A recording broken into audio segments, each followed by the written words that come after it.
গোপালগঞ্জ বাংলার হৃদয়ে অবস্থিত গোপালগঞ্জের এই শহর, যা ইতিহাস, ঐতিহ্য আর সংস্কৃতির উজ্জ্বল ধারক।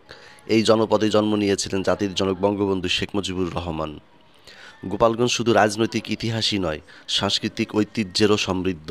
এখানে রয়েছে শতবর্ষী মন্দির, পুরনো মসজিদ আর দৃষ্টিনন্দন স্থাপত্য।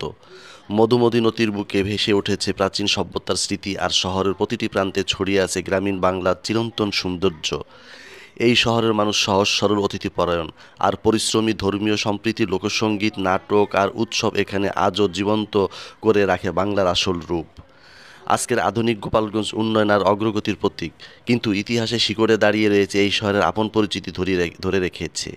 এটাই গোপালগঞ্জ, বাংলাদেশের গর্ব, ইতিহাসের প্রাণকেন্দ্র আর সাংস্কৃতিক আলোকবর্তিকা। মধুমতি নদীর তীরে দাঁড়িয়ে থাকা এই গোপালগঞ্জ শহরের প্রতিটি গলিতে লুকিয়ে আছে ইতিহাস আর সংস্কৃতির গল্প।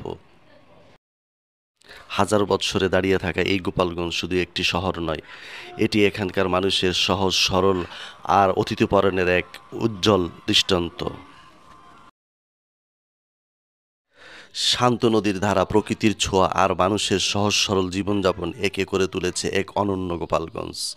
বন্ধুরা, ড্রোন শটের মাধ্যমে আমি আমার গোপালগঞ্জের আংশিক কিছু চিত্র তুলে ধরেছি।